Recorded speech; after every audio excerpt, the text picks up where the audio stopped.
Hello, this is Mark Grier, and for the next hour, I'll be reading from the July 16th issue of the New York Times, on the Niagara Frontier radio reading service. Okay, let's get started. First article. Mass protests across Ukraine oppose ouster of defense minister.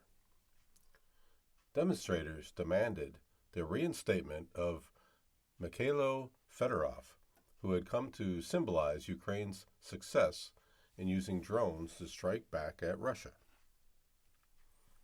Thousands of people took to the streets of cities across Ukraine on Thursday to protest the dismissal of Mikhailo Fedorov, the country's young and tech-minded defense minister, just 6 months into his tenure. The demonstrations were only the second large street protests in Ukraine during more than 4 years of war.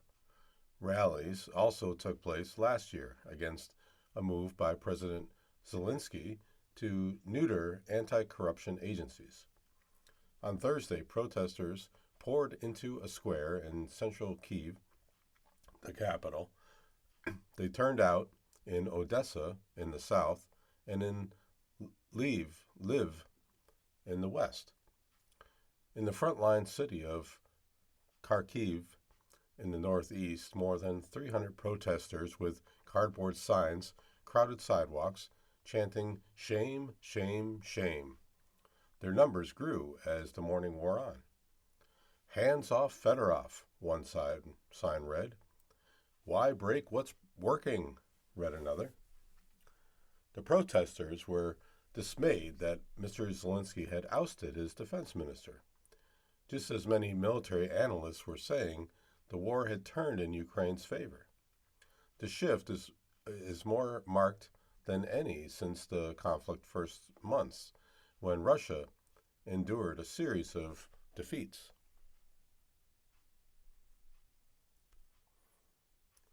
Mr. Fedorov, 35, is a prominent proponent of the use of unmanned systems in the war. He had come to symbolize Ukraine's success in using long-range drones to strike military and oil industry targets inside Russia and to wage an intense campaign to cut off occupied Crimea. His removal prompted despair among many protesters who saw it as a victory for an old guard inside the military and for a defense industry that has disagreed with his vision of the future of war. Variations of Fedorov is innovation, old grandpas are degeneration, appeared on many of the cardboard signs. At a news conference in Kyiv, Mr. Fedorov defended his record and said that he had urged Mr. Zelensky to remove the commander-in-chief of the Ukrainian armed forces, but that the president had declined. Mr. Fedorov, who clashed repeatedly with the commander-in-chief of the Ukrainian armed forces over war strategy, accused him of blocking all of our initiatives. Instead of figuring out how to defeat Russia systematically, Mr. Fedorov said, referring to the drone campaign he championed, they had figured out how to split the country. He had made no public comments as early as Thursday afternoon. Mr. Fedorov acknowledged the anger on the streets. "Today we see that the Ukrainian people have taken a stand," he said, adding, "Why is it that now, when hopes have emerged and the initiative has been seized, this trajectory is breaking?" At the protest in Kharkiv, Maria Chepelina, 12, stood quietly with her grandfather, holding a sign that read, "Bring back Fedorov." It was her first time protesting, Maria said. Most of her friends were home, she added, but she felt it was important to come out and make her feelings known. "Winning the war is the most important thing," she said, and Mr. Fedorov had been doing great work. "Our president wants to overthrow him because he's doing a good job," she said. "People don't like it, and neither do I. We want the president to hear us, she added, as her grandfather looked on, proud of her English and her civic sensibility. We need to speak. The call for Thursday's street protests came from Dmytro Kazakinsky, a war veteran who in July orchestrated the demonstrations against Mr. Zelensky's crackdown on anti-corruption agencies. These demonstrations, known as the cardboard protests for their hastily drawn signs, ultimately led Mr. Zelensky to reverse course. On Thursday, at least 1,000 people gathered in the square in central Kyiv at a spot within earshot of Mr. Zelensky's office on Bankova Street. The crowd of mostly young people stamped their feet, waving signs and demanding the resignation of Mr. Syrsky, who is the commander-in-chief. I really worry about what is happening now, said Andrea Fedun, 54, a retired psychologist. He said he previously supported Mr. Zelensky, admiring the president's diplomacy in rallying the world to Ukraine's side, but believed that firing a popular defense minister just as the war turned in Ukraine's favor was a mistake. The Russians dream of our having internal problems, he said. Why remove him now? There was no immediate response from Mr. Zelensky on Thursday as images of protests ricocheted across social media. At least one senior military official said he was resigning in protest. Colonel Pavlo Yelizarov, the deputy commander of Ukraine's air forces. This is a great evil for the country's defense capability, he wrote in a Facebook post alongside a resignation letter, warning that abandoning Mr. Fedorov's strategic air defense reforms would lead to more damage for Russian strikes. In Kharkiv, Katerina Akrapova, a protester who works at an IT company, said that Ukraine could win the war only by having a young, reformed system with new approaches rather than with outdated Soviet approaches to life, war, and regulations. Some serving soldiers joined the demonstrations. Navary Yermenko, 25, protested what he called a glaring injustice, saying he hoped that the power of the people, the power of free speech, will bring more sanity to the legislative system of Ukraine. He pointed to Ukraine's deep strikes into Russia, its campaign to cut off Crimea, and its attacks on Moscow to ramp up pressure on President Putin as proof of Mr. Fedorov's value. Me and my brothers in arms, we see an increase in efficiency, he said. The crowd behind him chanted, "Parliament, say no," urging lawmakers to reject Mr. Zelensky's choice to replace Mr. Fedorov, reported to be the Interior Minister, Ihor Klimenko. Mr. Fedorov's departure comes during a broader government reshuffling that has included the resignation of Prime Minister Yuria Sededenko. Mr. Zelensky replaced her with Sarai Kortesky, the chief executive of the National Oil and Gas Company. All right, moving on. Next article. In Iran, Trump risks another American forever war. President Trump, who promised to end wars, not start them, may have fallen into a familiar presidential trap. No one starts a war expecting it to last forever. Yet, since Vietnam, American presidents have repeatedly gotten into conflicts that seem like they could last forever, at least until the next president, or the one after that. Decades that the expense and political pain are not worth it, declares victory, and goes home. On Iran, President Trump may have fallen into the same trap. He campaigned for office vowing to end wars, not start them, and to never get involved in a forever war, let alone one in the Middle East. And yet, he risks doing so in Iran, his critics say.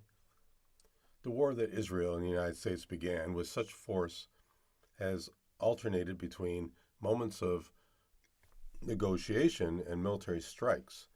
Excuse me. They have failed so far to reach Mr. Trump's stated goals of regime change or ending Iran's nuclear program, while the war has created a new, seemingly intractable problem, bottling up the Strait of Hormuz. With diplomacy at a dead end, at least for now, a frustrated Mr. Trump finds himself back at war, the ceasefire broken, the strait blocked. The Memorandum of Understanding, he said, achieves everything we set out to accomplish, despite wildly divergent interpretations of it, is in tatters after less than a month. Both sides looked to the Memorandum of Understanding as the continuation of the war by other means, not as a bridge to peace, said Ali Fayez, Iran project director for the International Crisis Group. Without a long-term strategy to produce a sustainable settlement, he said, there's a risk of creating the circumstances for a forever war. The idea of the forever wars began with 9/11 and the global war on terror, pulling the United States into a long military engagement with troops on the ground in both Afghanistan and Iraq. Those conflicts, which began by toppling hostile regimes before turning into counterinsurgency campaigns, ended either inconclusively or in defeat after considerable expenditure and loss of life. Powerful leaders with powerful militaries are prone to fall into the short war fallacy, said Lawrence Friedman, a professor of war studies at King's College in London, who last year wrote an article, The Age of Forever Wars. They think they can win quickly and not suffer adverse consequences, he said. Like Mr. Trump in Iran and President Putin of Russia in Ukraine, they fail to appreciate the limits of military power and so set objectives that can be achieved, if at all, only through prolonged struggle, Mr. Freeman said. And even the most sophisticated military forces are not enough if there is not strategy to turn battlefield superiority into lasting political and diplomatic success. Mr. Trump faces the added challenge of trying to win using only air and sea power, without politically unpalatable use of ground troops on Iranian soil.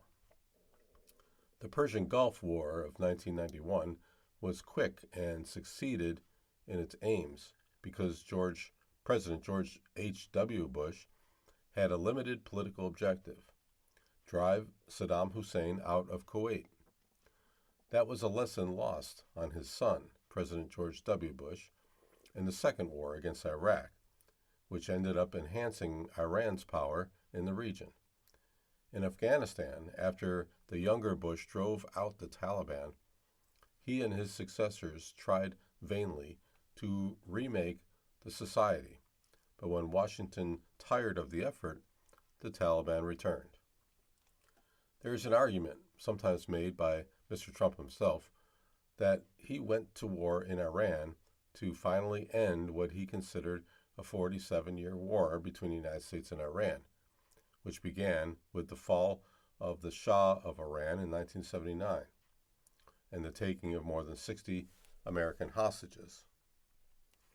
The U.S.-Iran forever war, argued Vali Nasser, a professor at the Johns Hopkins School of Advanced International Studies, is just another round of a conflict that has sometimes blown hot and sometimes resulted in agreement. like the 2015 nuclear deal Mr. Trump tore up in 2018. Aaron David Miller, a senior fellow at the Carnegie Endowment for International Peace, said Mr. Trump, urged by Israel, has also inserted himself into a parallel forever war, the one between Israel and Iran, which is being played out with Iran's proxies in Lebanon, the Palestinian territories in Yemen. Mr. Trump still has the ability to sell this unpopular war to his base as a victory of some kind and go home. But to the surprise of many, he seems to be doubling down, albeit with no clear path to a diplomatic settlement. And his commitment to keep the Strait of Hormuz open while Iran insists on maintaining control could mean a very long American military engagement, even with the help of allies. Still, the Iran war is different, especially compared to Afghanistan and the second war in Iraq. In both of those wars, thousands of American troops were on the ground for long periods of time and ended up fighting militias and terrorists opposed to new government propped up by the United States, not fighting a state like Iran. And unlike the case in Vietnam, Iraq, or Afghanistan, Iran can inflict economic pain on the United States by blocking access to the Strait of Hormuz, which gives Tehran more effective leverage and is a prime reason it will refuse to give up control. There will be no return to this situation before the war, said Suzanne Maloney, Director of Foreign Policy at the Brookings Institute.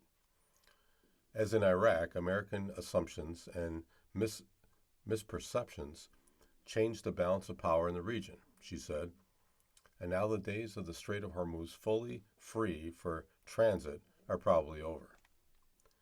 There can be a new normal, she said, but with a much higher American force posture in the region, given Iran's ability to hit ships whenever it pleases.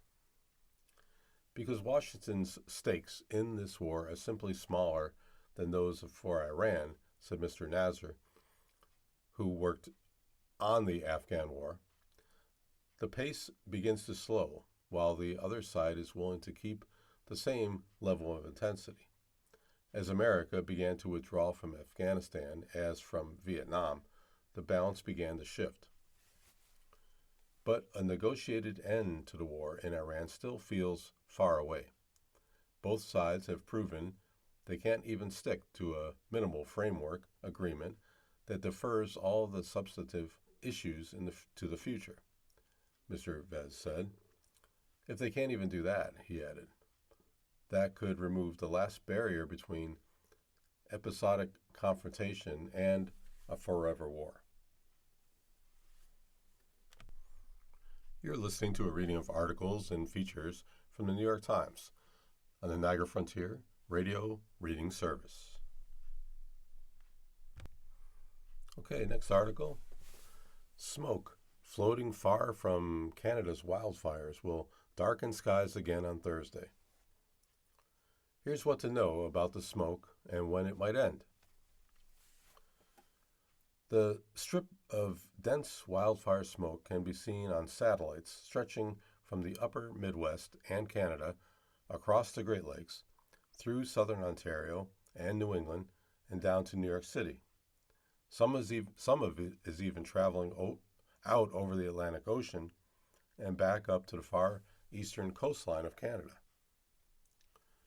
Weather forecasters expect the smoke to darken skies again on Thursday across North America and send air quality readings surging to dangerous levels in many places.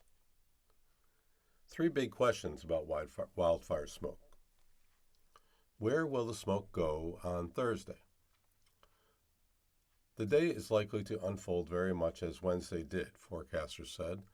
The densest smoke will move south throughout the day, and it may even dip as far as Maryland this time. Around New York, expect the worst conditions in the afternoon and evening. When will it end? Well, the smoke is spreading so widely this week because the same heat dome that has led to brutally high temperatures in the Midwest and the Northeast has trapped the smoke close to the ground. By the weekend, as another weather system pushes the hottest air away, both the heat and the smoke are expected to ease in the Northeast, forecasters said. But closer to the fires, the smoke is likely to linger longer. Where is the air quality the worst? The worst air quality is in Minnesota, Wisconsin, and Ontario, where the wildfires are actively burning. But as far away as Toronto and New York, the air quality index was still likely to reach unhealthy levels through the day on Thursday. The EPA estimated that many places that were affected by smoke on Wednesday would experience similar conditions on Thursday or even a little worse. Air quality readings of 100 or higher are a warning to people who have respiratory conditions to take precautions. Above 150, the air is considered unhealthy for people who are not in a sensitive group. Above 200, the air is very unhealthy. Above 300, the air is hazardous. The scale, which runs from 0 to 500, was designed by the EPA and measures the density of 5 different pollutants in the air: ground level ozone, particulates, carbon monoxide, nitrogen dioxide, and sulfur dioxide. Several spots in the northeastern Minnesota, closest to the fires, recorded had AQI readings well into the hazardous range on Wednesday. Toronto's AQI was briefly among the worst in the world on Wednesday, and by the evening, every U.S. state from Minnesota to Connecticut had some location where the air quality index had reached unhealthy levels. At 10 p.m. on Wednesday night, as some of the thickest plumes of smoke moved well south of the international border, Minneapolis was at 287. Detroit was at 196. New York City was at 192, and Scranton, Pennsylvania was at 157, according to Air Now, which is run by the EPA. What else to know about the smoke? Well, as climate change drives up global temperatures past record levels, the frequency of days when it is both hot and polluted has also been increasing. Claire Brown and Christina Kelso of the Times Climate Team wrote about several factors that are converging to amplify health risks during sweltering days. Wildfires can generate unhealthy levels of smoke. Danny Bloom of Well wrote about what you can do to protect yourself even far from the fires. When the air is smoky, it is important to consider whether it is safe to exercise outdoors and how to protect yourself if you choose to head out. Okay, let's move on. Next article.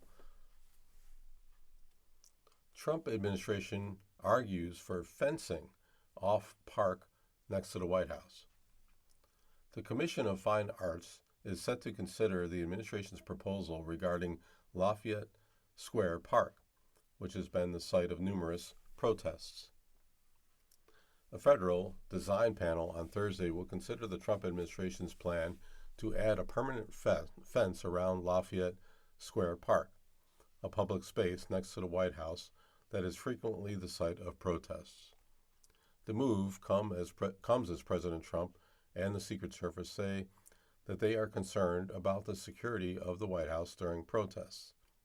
The administration's submission to the panel, the Commission of the Fine Arts, includes photos of pro-Gaza graffiti left in the park and of standoffs between the police officers and protesters.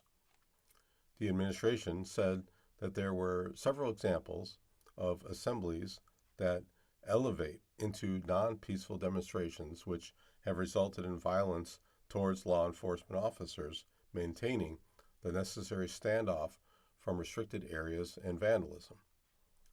The Commission of Fine Arts, which advises the administration on design projects in Washington, is also set on Thursday to consider a proposal to build a 33,000 square foot security screening facility to visitors to the White House, the latest major change to the grounds overseen by Mr. Trump. But it is the proposal to add permanent fencing to Lafayette Square Park that has drawn opposition from people who believe it runs counter to the free speech activities that frequently take place there. Representative Eleanor Holmes of Holmes North, a Democrat who represents the District of Columbia, has introduced a bill to prohibit permanent fencing at the park. Lafayette Square has long become First Amendment demonstrations, vigils, and public gatherings, Ms. Norton said in a statement.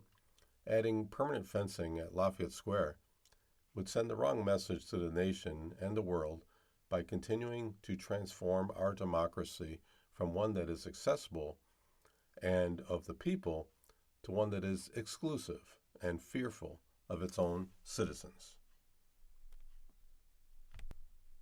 All right, next article.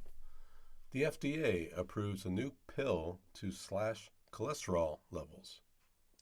The new pills can lower cholesterol levels far below what can be achieved with statins, clinical trials have shown. The Food and Drug Administration approved a daily pill on Thursday that can lower cholesterol levels far below what can be achieved with statins, the cheap cholesterol-reducing pills. The drug, Inclisiran, whose brand name is Lipfendra, is made by the pharmaceutical company Merck. Clinical trials have shown that it can bring levels of LDL, the dangerous type of cholesterol, down to 50 or 60 or even lower.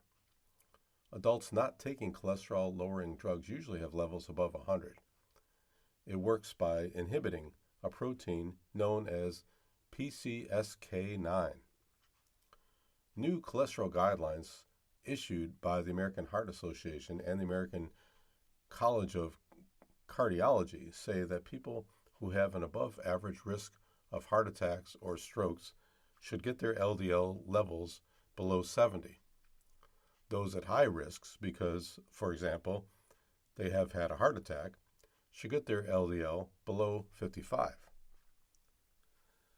Lipfendra's list price will be $315 for a 30-day supply, and it will be available in a few weeks, said a Merck spokeswoman Julia Cunningham.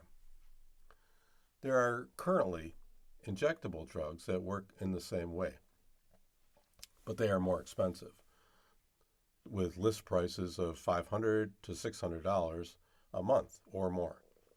Insurers sometimes balk at paying, and some patients do not want injections. Only 1% of the 6 million eligible patients use the injected drugs. Yet, a PCSK9 inhibitor can reduce the risk of heart attacks by 20% in high-risk patients. Cardiologists not associated with Merck applauded the FDA approval and the drug's price. The hope is that a pill that costs less than an injectable is an easier to take will allow many more patients to get their cholesterol levels under control. I'm thrilled, said Dr. Christopher Cannon, a cardiologist at Brigham and Women's Hospital in Boston, who consults for several drug companies, but not Merck. This would make a big difference compared with the cost of injectable PCSK9 inhibitors, said Dr. David Moran, a preventive cardiologist at Stanford. Last November, Merck reported results from a 24-week clinical trial of the drug, which involved 2,912 people. The drug lowered LDL levels by up to 60%, and there was no difference in side effects between the drug and the placebo. Those results are the same as what have been seen with the injectable drugs. In studies of the injectable drugs, blocking PCSK9 reduced the incidence of heart attacks, strokes, and cardiovascular deaths by 20% in high-risk people. Merck is conducting a study now to see if the drug has the same effect. Dr. Dean Li, president of Merck Research Laboratories, said he is confident that it will. Dr. Li said the company wants to make lowering cholesterol with this new drug as easy and convenient as it is with a statin. Primary care doctors can prescribe it. It does not have to be limited to cardiologists. And he said patients are used to taking daily pills. Most who are at risk for a heart attack already take at least a blood pressure pill, a statin, and an aspirin. It's not clear yet whether companies making injectable PCSK9 inhibitors will lower their prices in order to compete. Okay, next article. Almost half of the House Democrats vote to end aid to Israel. The measure failed, but the level of support among Democrats exposed a stark shift in the party away from backing the Jewish state. The House on Wednesday rejected a measure to eliminate U.S. aid to Israel, but almost half of Democrats supported the move, reflecting a rapid and dramatic shift within the party away from decades of unequivocal support for the Jewish state. The measure, which sought to cut all $3.3 billion in military and humanitarian aid to Israel from a foreign affairs spending bill, failed by a vote of 104 to 314, with 10 voting present and all but one Republican, Representative Thomas Massie of Kentucky, a sponsor, voting no. But more Democrats supported it than opposed it, including many who said they voted in favor despite their opposition to the cuts to humanitarian aid. It was the latest and starkest evidence of a major divide over backing Israel within the Democratic Party, which is grappling with a groundswell of hostility in its ranks towards Israel and its conduct of the war in Gaza. Supporters said the measure was their only way to register their opposition to the actions of the Israeli government in Gaza, the West Bank, and Lebanon, and their desire for a fundamental change in course in the U.S. relationship with Israel. While I wish we could vote on an amendment targeted just to military aid, and of course support humanitarian programs, we do not have that option. Representative Greg Kasser, Democrat of Texas, and the chairman of the Congressional Progressive Caucus, wrote in a letter to his members, in which he urged all 98 of them to follow his lead in backing the proposal. The American people are crying out for an end to U.S. tax dollars subsidizing Israel's military. The vote even split Democratic leaders. Representatives Hakeem Jeffries of New York, the minority leader, and Pete Aguilar of California, the number 3 Democrat, voted against the measure, while Representatives Catherine Clark of Massachusetts, the minority whip, voted in favor. Ms. Clark said she supported the measure not because I agree with the entirety of the amendment or the GOP's cynical motivations for its consideration, but because I believe we must change course. In a statement shortly before the vote, Representatives Nancy Pelosi, Democrat of California, and the former Speaker called the amendment an unfortunate choice, but said she would support it for the message that it sends. In the final tally, 103 Democrats voted to cut off aid, while 98 opposed doing so, with another 10 voting present, declining to register a position. That amounts to more than half of the Democratic caucus unwilling to reject a measure that would terminate U.S. assistance to Israel. For weeks leading up to the vote, Democrats have struggled with how to respond to the measure proposed by Mr. Massie, who opposes foreign intervention, which they viewed as a tactic to put them in a political bind.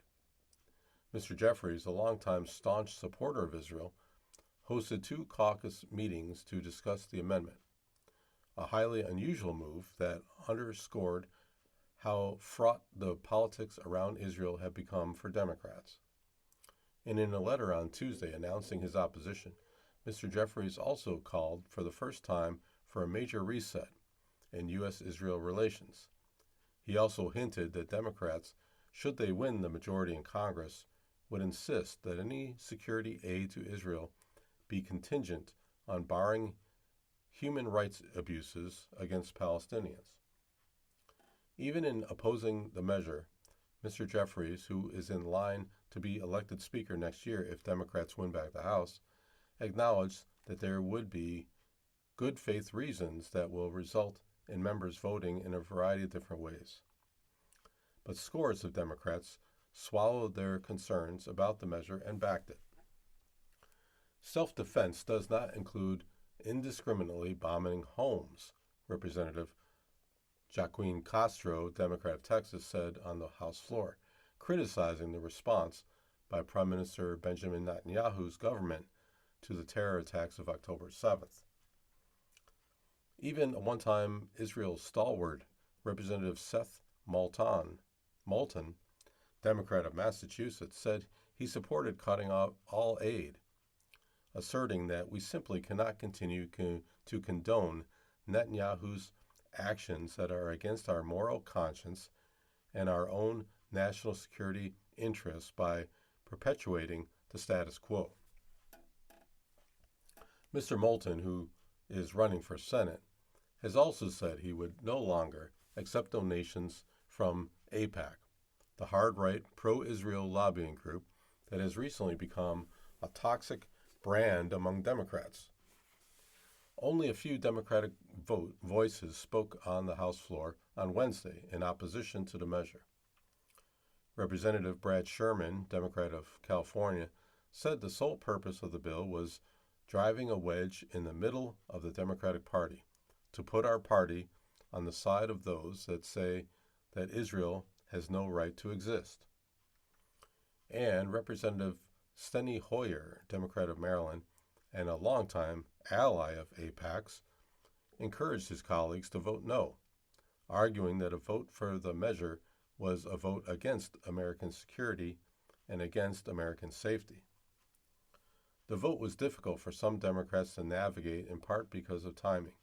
It came as the United States and Iran had restarted their war, which President Trump entered at Israel's urging, and weeks after 3 incumbent Democrats lost primaries to far-left challengers, who made their records of supporting Israel a major line of attack.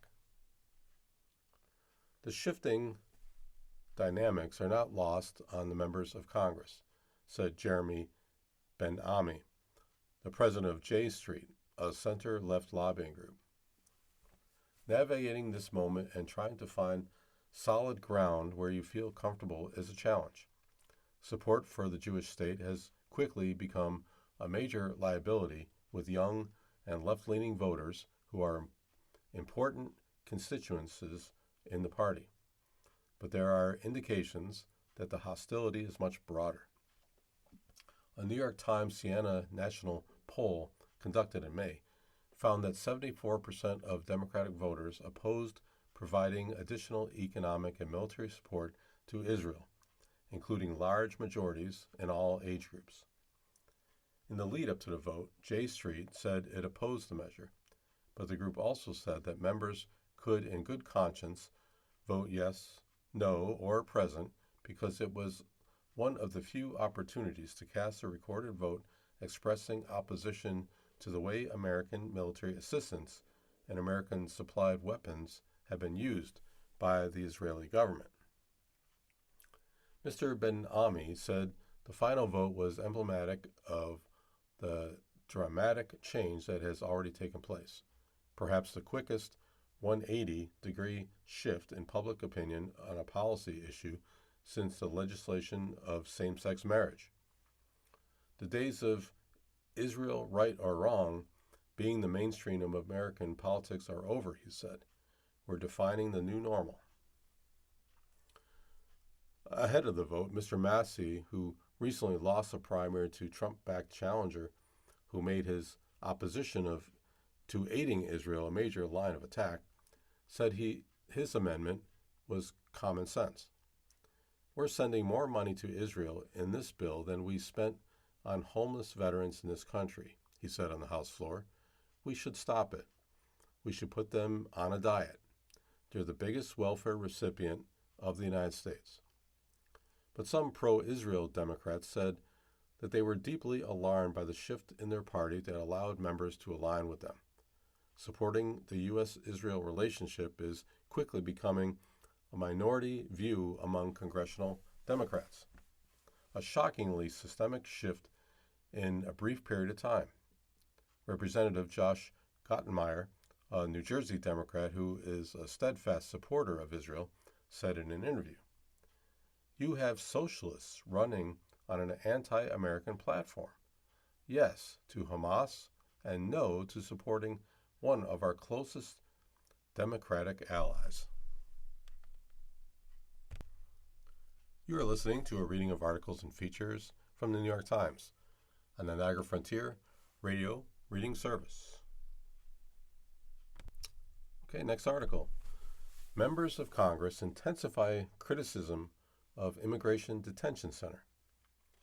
Lawmakers are continuing to urge action at Delaney Hall in Newark, where the conditions have been described by detainees and demonstrators. Members of Congress are denouncing conditions at an immigration detention center in New Jersey that has been a flashpoint in President Trump's expanding deportation campaign, calling for an overhaul of the facility. Criticism over conditions at the detention center, Delaney Hall, grew louder after the New York Times published an article last week that provided the first documented evidence of deficiencies in its medical care and kitchens. Health inspection reports, court filings, and other public records illustrated a pattern of problems that have persisted since the Trump administration began using the detention center in New Jersey, in Newark, to incarcerate immigrants last year, the Times found. Representative Frank Pallone, a Democrat from New Jersey, wrote a letter urging Markwayne Mullin, the Homeland Security Secretary, to take immediate action to carry out a comprehensive review of conditions inside Delaney Hall and to share a plan to fix the problems there. The detention center has 1,000 beds and is run by GEO Group, one of the largest private prison operators in the United States, under a 15-year, $1 billion federal contract. The Department of Homeland Security has dismissed concerns about conditions at Delaney Hall and said that politicians were inciting violent riots by demonstrators who have gathered for weeks outside the detention center as complaints from detainees have mounted. Another day, another hoax about ICE detention facilities, said Lauren Biss, a Homeland Security Department spokeswoman. No lawbreakers in the history of human civilization have been better treated than illegal aliens. They are provided 3 meals a day, medical care, and receive full due process. GEO Group did not immediately respond to a request for comment, but the company had previously disputed allegations of substandard conditions included in federal and state reports. The Times reported that federal and state inspectors had identified a litany of unsanitary and dirty conditions, including potato salad that was roughly 40 degrees warmer than was considered safe, and unsanitized food preparation services. Mr. Pallone, who, along with other Democratic lawmakers, had previously called for shutting down Delaney Hall, said that he was frustrated by the federal government's efforts to block state inspectors who had sought for months to access the detention center's housing and medical units.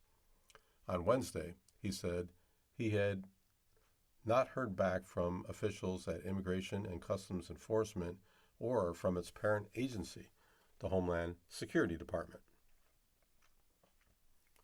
I think the problem that you have here with ICE and this GEO group is that they don't want anybody to know what's going on, right? Mr. Pallone said in a phone interview, if you're a taxpayer and you want to know that your hard-earned dollars are being used for the right purpose and not for inhumane treatment of people. On Facebook, Representative Nellie Powell, a fellow Democrat from New Jersey, said that GEO Group has been trying to hide the true extent of the inhumane conditions. New Jersey's Attorney General Jennifer Davenport had sued the federal government to force the center to allow state health inspectors inside so that they could evaluate infection control measures. The suit is pending. In court filings responding to the lawsuit, the federal government had argued that the inspections are part of state and local efforts to interfere with or disrupt federal operations and contracts and to harass federal contractors. The Department of Justice said that New Jersey officials want to inspect Delaney Hall to advance the state's interest in closing it. The American Civil Liberties Union of New Jersey said that it was reviewing the findings in the Times article as it continues to investigate conditions at Delaney Hall. The criticism regarding Delaney Hall grew more urgent and emotional after the killings of two men by immigration officials during traffic stops elsewhere in the United States in recent days. On Monday, religious organizations led a protest of about 100 demonstrators outside Delaney Hall to denounce the deaths of Lorenzo Salgado Arroyo, who was killed in Houston on July 7th, and Joan Sebastian Guerrero, who was killed in Bideford, Maine on Monday. Nancy Heimstra, a professor at Stony Brook University, who specializes in the economies of immigration detention facilities, said that because access to Delaney Hall has been tightly restricted, the findings reported by the Times could represent a small fraction of the center's shortcomings. The federal government's own oversight agencies had been drastically reduced during the Trump administration, she said. That's probably just the tip of the iceberg, she said. It's really hard to get accurate information about what is going on. Okay, next article. New York Times files motion to squash subpoenas of its journalists. The Justice Department is seeking to compel grand jury testimony as part of an investigation into Times reporting on the president's new Air Force One jet.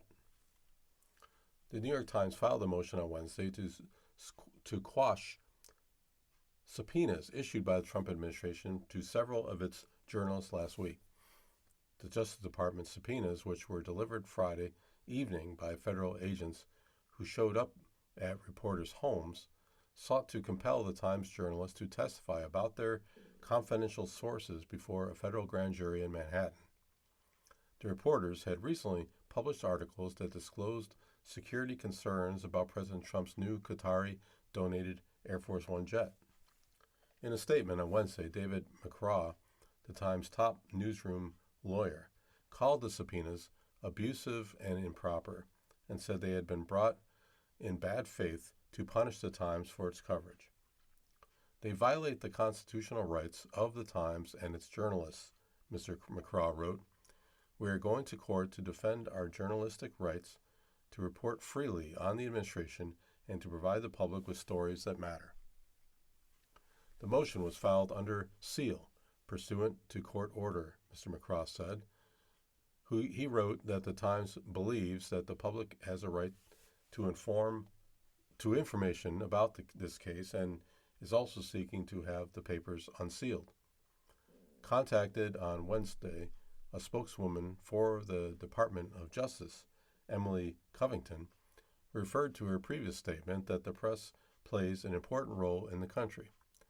But DOJ also plays an important role to make sure that the people entrusted with our nation's secrets do what they're supposed to do with that information. We recognize there may also be natural tensions there, but we are not going to ignore the law, she added. The Justice Department issued the subpoenas after the White House instructed Kash Patel, the director of Federal Bureau of Investigation, to supervise a leak investigation into the Times reporting. Mr. Trump had become enraged, about the coverage of the security concerns surrounding the new Air Force One jet, which he used to fly to Turkey last week. When Mr. Trump departed Turkey, he instead used the older Air Force One at the urging of Secret Service officials.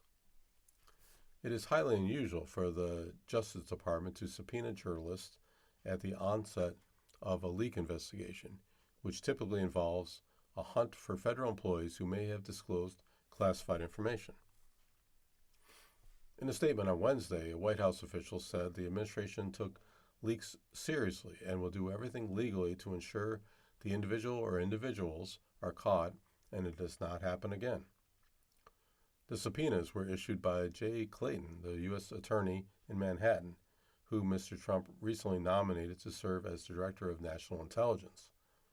At his Senate confirmation hearing on Wednesday, Mr. Clayton said his office had consulted with the Justice Department in Washington and followed procedures that we have in place to protect the First Amendment and protect the freedom of the press and not result in intimidation of journalists.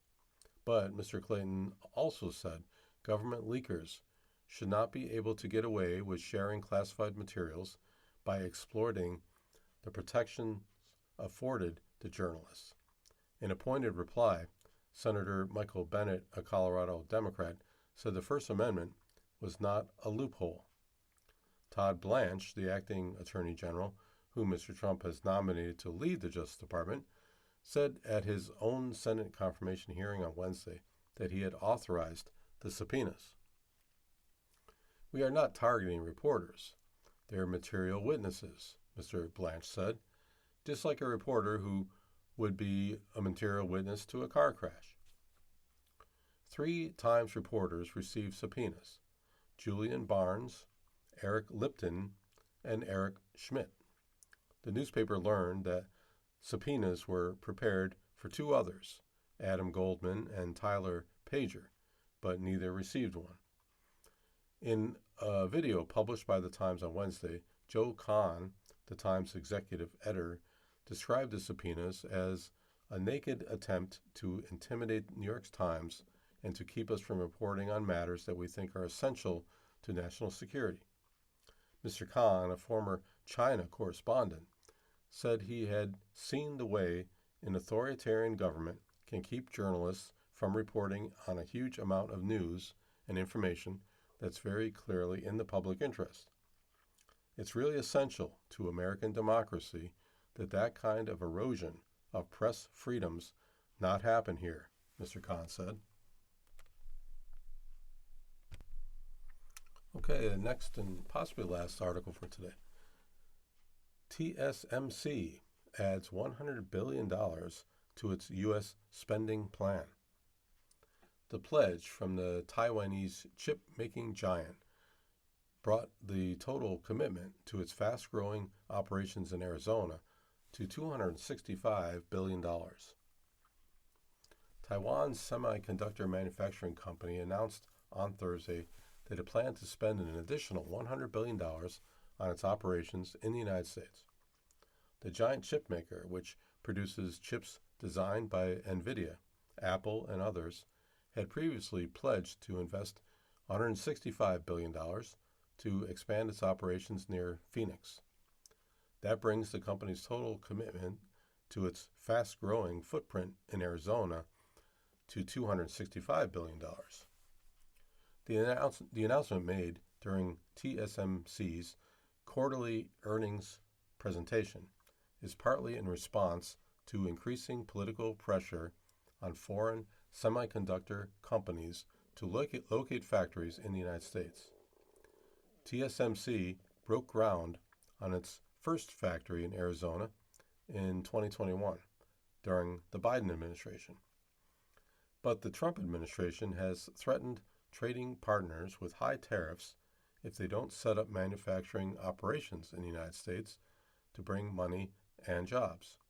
Samsung Electronics has 2 chip manufacturing sites in Texas, while SK Hynix, another big South Korean memory chip maker, is building a facility in Indiana. The new $100 billion commitment from TSMC would include building 4 new chip fabricating factories known as fabs for the company's contract manufacturing business. That would be in addition to 6 semiconductor fabs, 2 advanced chip packaging facilities, and a research and development center in Arizona. The factories, announced on Thursday, would likely be located on a new chip-making campus on 900 acres of land that the company purchased earlier this year. The investment would bring advanced semiconductor manufacturing back to America, said Howard Lutnick, the U.S. Commerce Secretary, said in a statement released after TSMC's announcement. C.C. Wei, TSMC's chief executive, said that the pace of the build-out would depend on the market situation. When asked about the construction scheduled on the earnings call, Mr. Wei said, "We don't have it today, but we do have a plan, and we will try to speed up as much as possible."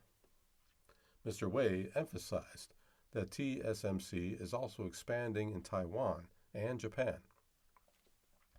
The factory building in America and elsewhere, Mr. Wei said, was mainly to address the soaring chip demand from the AI megatrend, as he put it.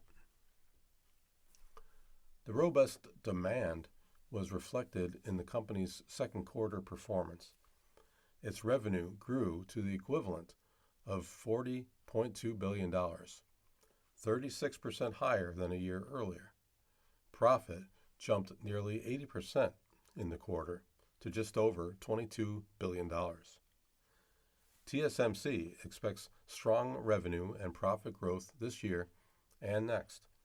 But during the call, TSMC's executives repeatedly said their strategy was designed to meet long-term demand and to advance its leading-edge chip-making technology. The company plans capital spending to reach up to $64 billion this year.